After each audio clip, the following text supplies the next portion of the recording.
Good morning, friends. Welcome to another episode of the Make Saints podcast. I'm Drew Downs, and this one is called Revisiting Literalism.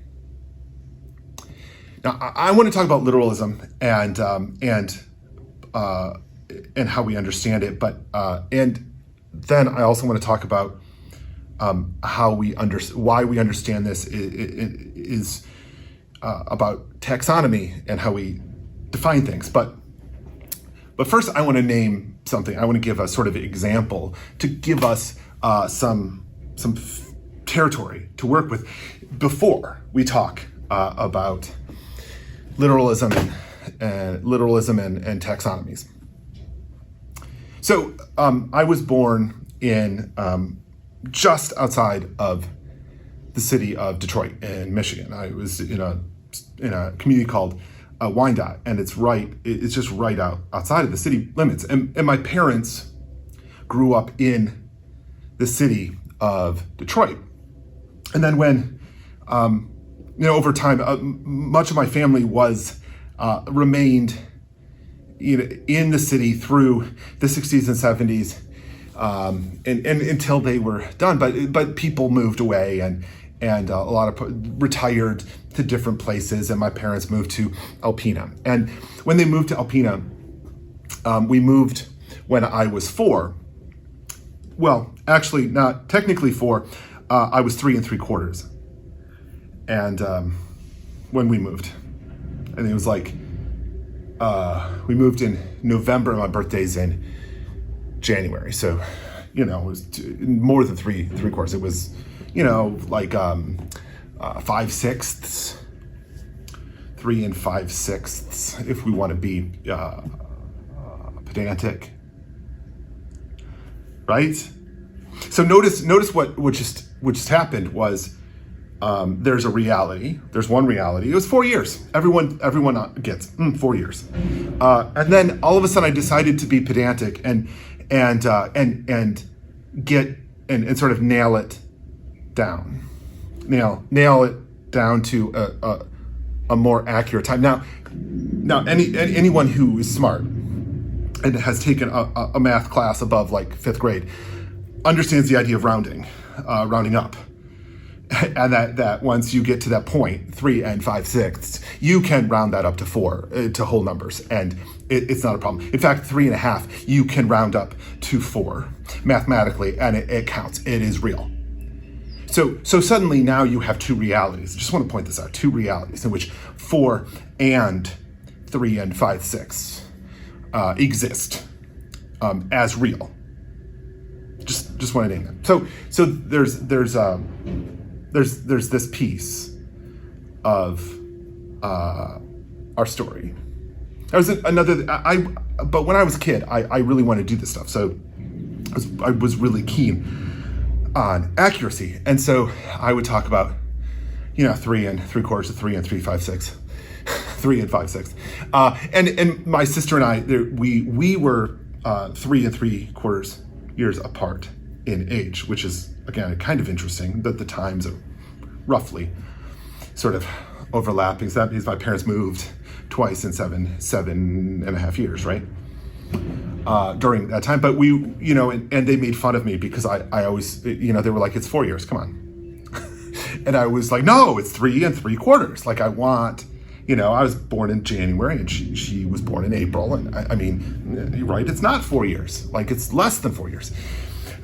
There's a way in which that need for what I thought of as more accurate or more true was really essential to me when I was a kid.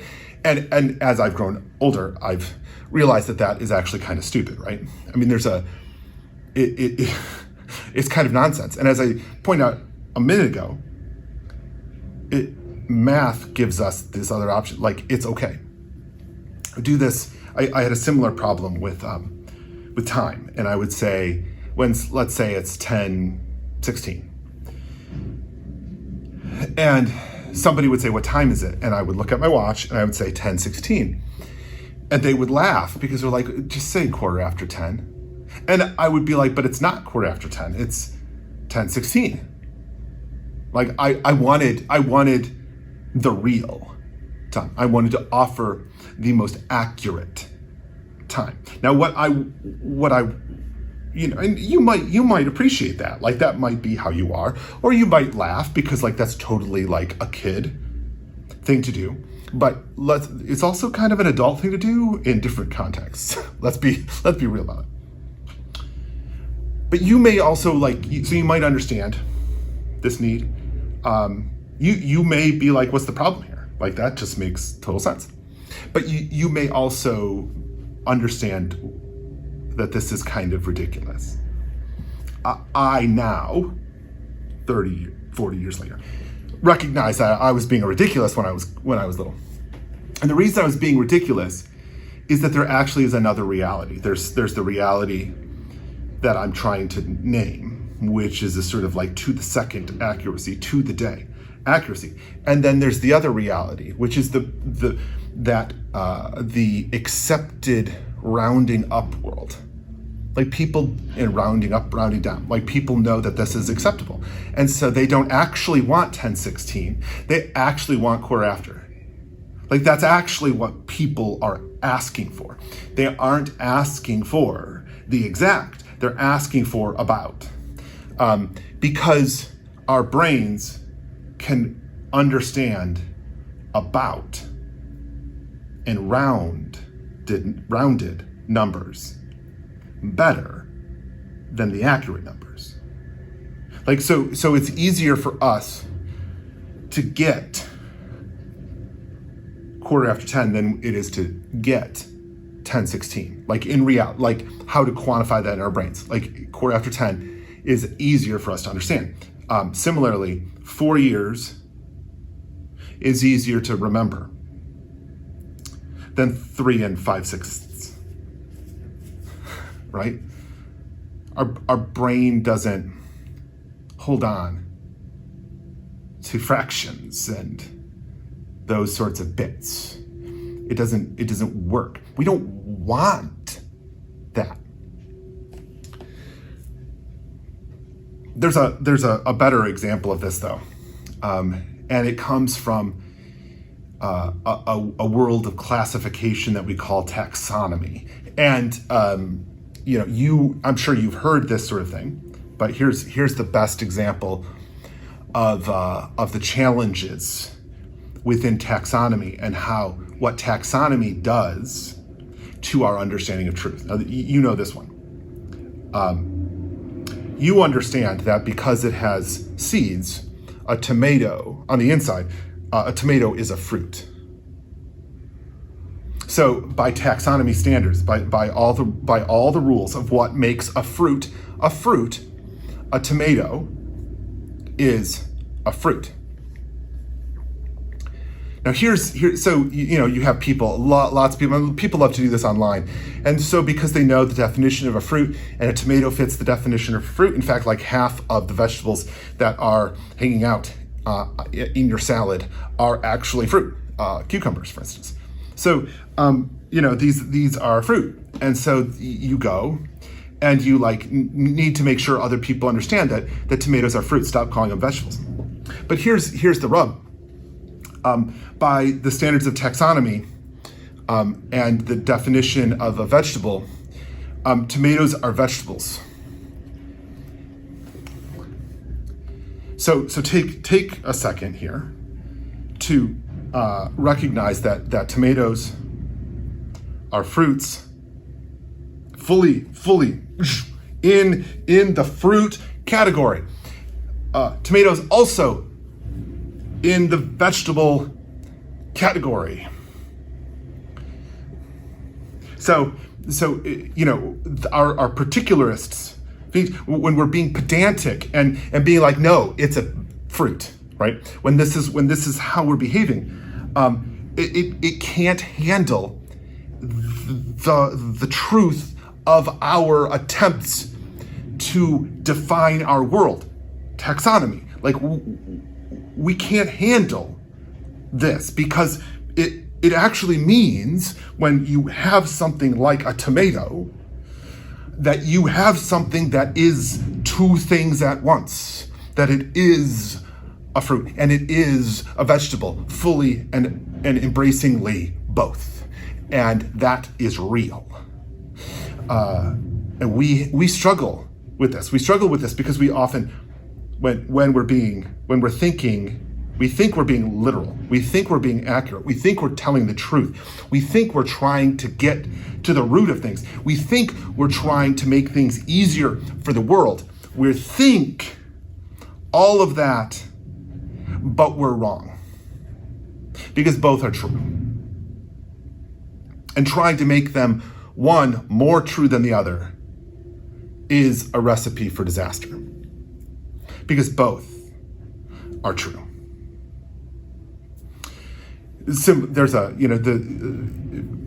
if we want to then take this out into the real world, well, what happens? Well, we see many of our fights, so long-standing fights that we normally sort of like call left versus right, or we sort of put into the sort of traditional partisan framework. We sometimes even refer to as like culture war stuff. Like most of that language, most of what we're fighting over is issues in which taxonomy, right, makes two things true at once.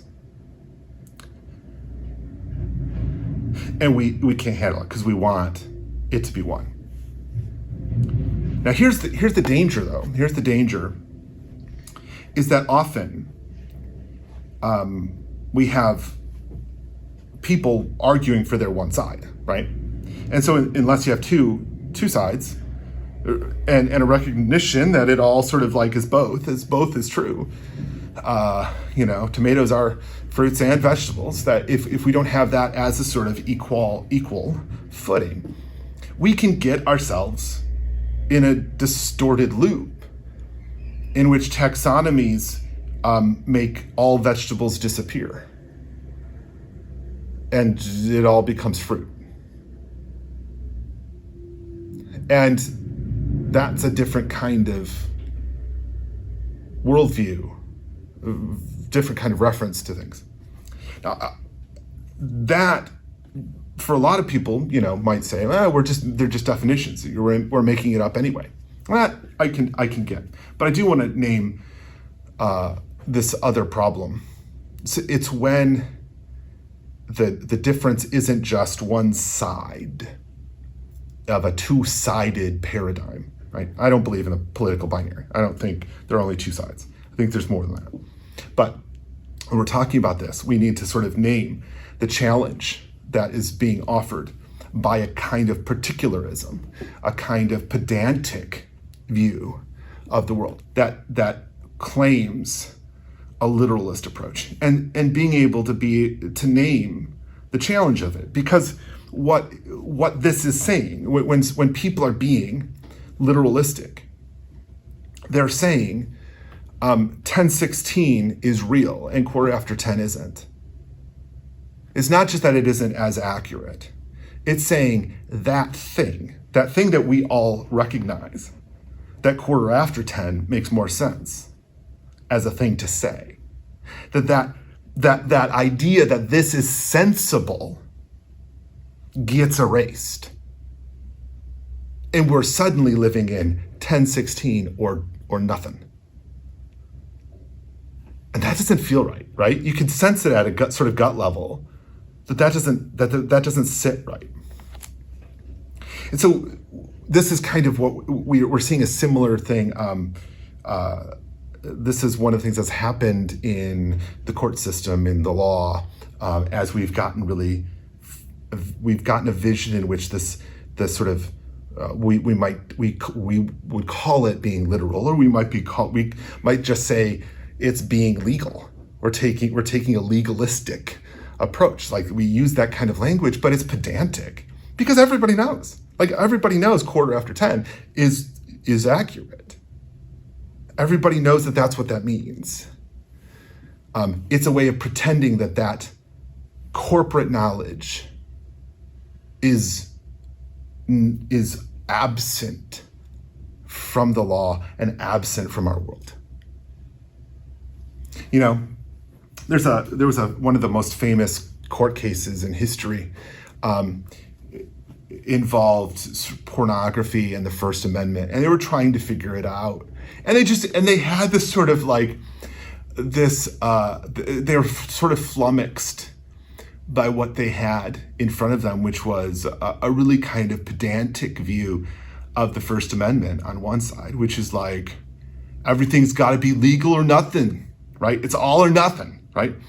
And then on the sort of other side, which was a kind of prudish, pedantic view, which was, if it's not my way, it's gross and intolerable.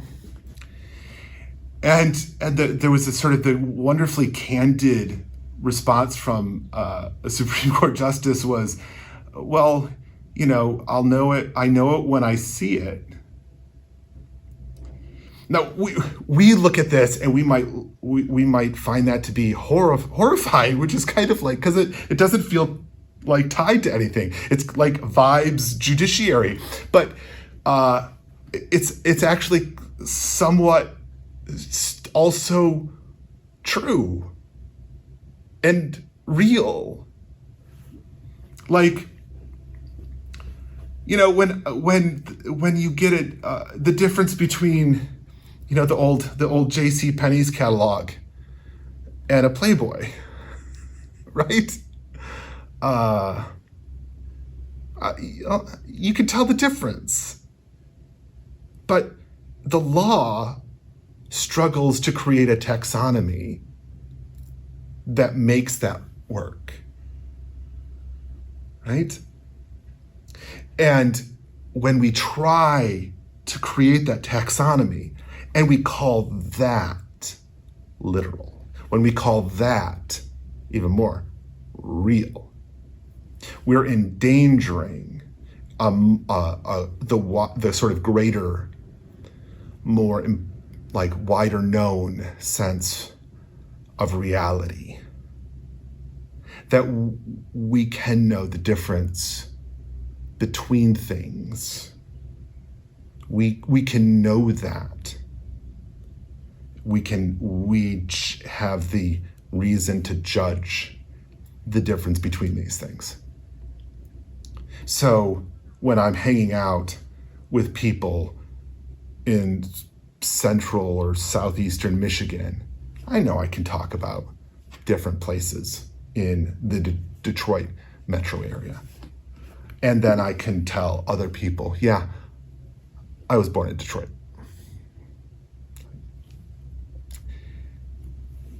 Both of those worlds exist and both are true. And it's important that we protect both realities at this point in time. Thanks for being here. We'll see you next time.